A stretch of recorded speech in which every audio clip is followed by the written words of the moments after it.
মানে 6 বছর আগ থেকে। এটা কার দান? এই বয়ানের পাশাপাশি সে কোরআনের উপর কোরআনের হাফেজ হয়েছে। এখনো এই বয়ান চলা অবস্থায় প্রত্যেক দিন 4 পৃষ্ঠা মুখস্থ করে আমাকে শোনায়। আমার সন্তান আমি বয়ানের মাঠে দিয়েছি, তাকে লেখাপড়া করাবো, বয়ান চালায়ে যাব ইনশাআল্লাহ। কোন সমালোচনাকারী এক বিন্দু সমালোচনা করে দাবাইতে পারবেন না। সন্তান তো কতই আছে, মা তো কতই আছে, বাবা তো কতই আছে, এরকম সন্তান কিন্তু প্রত্যেকের ঘরে ঘরে হবে না। আল্লাহ যাকে কবুল করবে তিনিই হতে পারেন। কথা বলতে হবে, ঠিক না বেঠিক? এই জন্য ভাইয়ের আমার, বন্ধুরা আমার, দেশ এবং প্রবাস থেকে যারা আমাকে প্রতিদিন ফোন দিতেছেন, প্রত্যেকটা দিন ইমো, হোয়াটসঅ্যাপ, মেসেঞ্জার এবং মোবাইল নাম্বারে হাজারো কল আমাকে রিসিভ করতে হচ্ছে এবং ভারত 2টা প্রোগ্রাম হয়েছে, বলেন আলহামদুলিল্লাহ। আপনারা সকলেই অবগত আছেন ইতিমধ্যে সারা দেশ এবং বিদেশে, সারা বাংলাদেশে আল্লাহ তাআলা কুদরতে আল্লাহ পাক রব্বুল আলামিন আমার সন্তান কারি মাহবুবুর রহমান সিদ্দিকী সাহেব ঢাকা, যাকে আজকে পুরো পৃথিবী মিডিয়ার মাধ্যমে দেশ এবং প্রবাস আপনারা দেখতেছেন, এবং এই বয়ানের ভিতরে আপনারা অনেকেই অনেক রকম ভালো এবং মন্দ দুরকম মন্তব্য কমেন্ট করতেছেন। তাদের উদ্দেশ্যেই আজকে আমি 2 মিনিট কথা বলবো। সেটা হলো আজকে থেকে 10-12 বছর আগে বাংলাদেশে যখন শিশু বক্তা অ্যাভেলেবেল বয়ান করত, আমার এই যে বাম হাতে যে ছেলেটা বসা, উনি আমার বড় সন্তান। উনার বয়স যখন 5 বছর, উনি সারা বাংলাদেশের মানুষ প্রায় 42টা ডিস্ট্রিক্টে, আমার এই সন্তান যখন 5 বছর বয়স ছিল, তার বয়ান এখনো আমাদের কাছে আছে।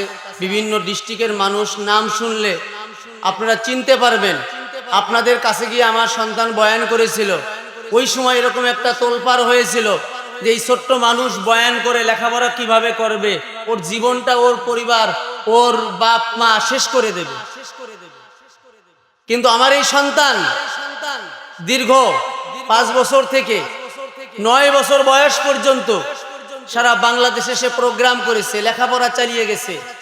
এখন আপনাদের দোয়ায় আমার এই সন্তান কোরআনের হাফেজ হয়েছে এবং সে বাংলাদেশের বৃহত্তম সবচাইতে বড় মাদ্রাসা চট্টগ্রাম নানুপুর উবাইদিয়া যে মাদ্রাসা রয়েছে, ওই মাদ্রাসায় মাওলানা বিভাগে সে লেখাপড়া করতেছে।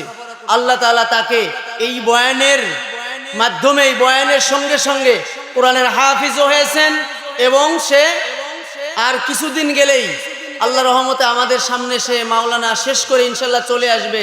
আশা করি সে মুফতি মুহাদ্দিস আল্লাহ তাআলা তাকে বানাবেন, দ্বীনের একজন খাদেম হিসেবে আল্লাহ কবুল করবেন। জোরে বলেন আমিন, আরো জোরে বলতে হবে আমিন। আর এই যে মাহবুবুর রহমান সিদ্দিকী, যাকে আমরা দেশ বিদেশ থেকে আপনারা যারা দেখতেছেন, এই সন্তানের কথা কি বলবো? এই বয়ান তো আপনারা এই গত 15 দিন ভাইরাল হয়েছে। এই সন্তান বয়ান করে আরো 4 বছর আগে থেকে। সুবহানাল্লাহ বলবেন না? আলহামদুলিল্লাহ বলবেন না? এই জন্য আমি ওই সমস্ত সমালোচনাকারীদের জবাব দিয়ে বলতে চাই, আল্লাহ যাকে কবুল করে, আল্লাহ যাকে চুল ধরে উপরের দিকে উঠায়, কোনো মানুষ সমালোচনা করে পা ধরে নিচের দিকে কোনোদিনও দাবাইতে পারে? জোরে বলেন পারে?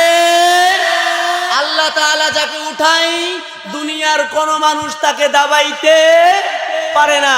আমি বাংলাদেশের বড় বড় বক্তাদের আমি 2টা মাদ্রাসা চালাই। ঢাকা সাভারে একটা মাদ্রাসা, এই ফরিদপুরে একটা মাদ্রাসা, আমি 2টা মাদ্রাসা চালাই। আমার এই 2টা মাদ্রাসায় অনেক স্টুডেন্ট, অনেক ছাত্র আছে এবং প্রত্যেক বছরে 2টা মাদ্রাসায় 2টা মাহফিল হয়। আমার মাদ্রাসায় হাফিজুর রহমান সিদ্দিকী কুয়াকাটা, ইলিয়াসুর রহমান জিহাদি, মুফতি আমির হামজা সহ বড় বড় ওয়াইজিন বক্তাদের দিয়ে আমি মাহফিল করেছি। আমি নাম বলবো না। এই মাহফিল করতে গিয়ে আমি দেখেছি অনেক বড় বড় বক্তা যাদেরকে লক্ষ টাকা না দিলে তারা বয়ানের মাঠে আসতে চায় না। যদিও বা আসে, স্টেজে উঠার আগে বলে টাকা দেন বয়ানে উঠবো, টাকা না দিলে বয়ানে উঠবো না। ওই দিন থেকে আমি আল্লাহর কাছে বলেছিলাম, আল্লাহ তুমি আমাকে এমন একটা সন্তান দাও যেই সন্তান সারা বাংলাদেশে বয়ান করবে, কোনো চুক্তি নাই, কোনো কন্ট্রাক্ট নাই। আল্লাহ তুমি আমার সন্তানকে এরকম একজন বক্তা বানিয়ে দাও, দিনের দায়ী বানিয়ে দাও। ওই দিন আল্লাহ তাআলা আমার কথা শুনেছিল, আল্লাহ তাআলা আমার বক্তব্য কবুল করেছিল। তাই আজকে আমার এই ছোট্ট বাচ্চা সারা বাংলাদেশে ভাইরাল হয়েছে। আল্লাহ তাআলা যেন তাকে এই দিনের জন্য কবুল করিয়া নাই, বলে না আরো জোরে বলে না আমিন। এই সন্তান বয়ানের মাঠে থাকবে কি থাকবে না? জোরে বলেন, থাকবে কি থাকবে না? ও ভাই, আমি হাফেজ হয়েছি, আরো লেখাপড়া করেছি, আমি বয়ান করতে পারি না। অনেক মুফতি মুহাদ্দিস আছে, কথা বলতে পারে না। ও ছোট্ট মানুষ, ওর একটা প্রতিভা আল্লাহ তাআলা দিয়েছেন। যার কণ্ঠ শুনবে, যার বয়ান শুনবে, ওর মেমোরিতে ও ডাউনলোড করে নেয়। এটা কার কুদরত? যারা বলেন কার কুদরত? আমার মাদ্রাসাতে প্রত্যেক দিন বাচ্চাদের নিয়ে আমি এরকম বয়ানের একটা ক্লাস করে, সবাইকে নিয়ে ক্লাস করাই। ও সে ক্লাসে থাকে, কিন্তু ও পারে, অন্যরা পারে না। এটা কি আমার দোষ? এটা আমার দোষ?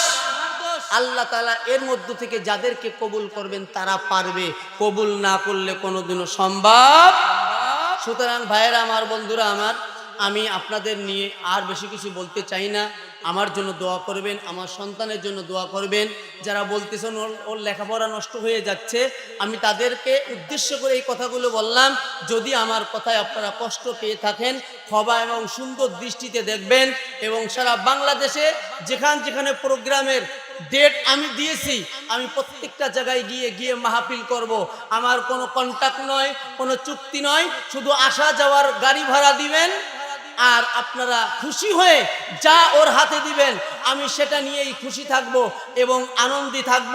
আল্লাহ তাআলা যেন আমার এই খেদমতকে কবুল করে, জোরে বলেন আমিন।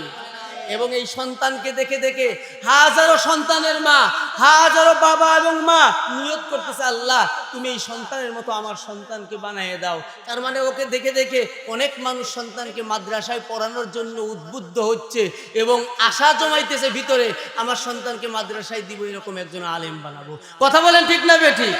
সুতরাং লিখে নেন, আমার এই একটা সন্তান যদি কুরবানি হয়ে যায়, আরো হাজারো সন্তানকে যেন আল্লাহ কবুল করে নেয়। জোরে বলেন আমিন, আরো জোরে বলেন আমিন। ওয়া আখিরি দাওয়ানা আনিল হামদুলিল্লাহি রাব্বিল আলামিন। আসসালামু আলাইকুম।